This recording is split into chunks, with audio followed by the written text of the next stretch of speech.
शासनानं केलेली वीज दरवाढ तात्काळ मागे घ्यावी या मागणीसाठी 19 ऑगस्ट रोजी कोल्हापुरात राज्यस्तरीय वीज परिषद होणार आहे।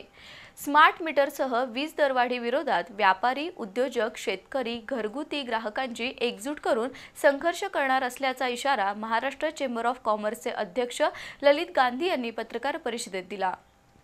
वीज दराबाबत शासनानं ग्राहकांची दिशाभूल केली आहे। वीज दरवाढ मागे घ्यावी आणि स्मार्ट मीटरची सक्ती रद्द करावी या मागणीसाठी महाराष्ट्र चेंबर ऑफ कॉमर्सच्या पुढाकारानं कोल्हापुरात राज्यस्तरीय वीज परिषद घेणार असल्याचं ललित गांधी यांनी पत्रकार परिषदेत सांगितलं। 19 ऑगस्ट रोजी सकाळी 10 ते दुपारी 2 वाजेपर्यंत ही परिषद देवर क्लब इथं होणार आहे।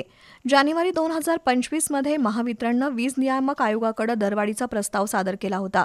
ग्राहकांच्या ठाम विरोधानंतर 28 मार्च रोजी वीज दरवाढीला आयोगानं स्थगिती दिली होती, पण 3 एप्रिलला ती मागे घेतली आणि 25 जूनला हरकती न मागवता दरपत्रक जाहीर केलं। KVAH बिलिंग, वाढलेला स्थिर आकार, TOD दर आणि क्रॉस सबसिडी रद्द या निर्णयामुळे उद्योजक, व्यापारी आणि ग्राहकांना मोठा फटका बसणार आहे। या विरोधात ही परिषद होणार आहे।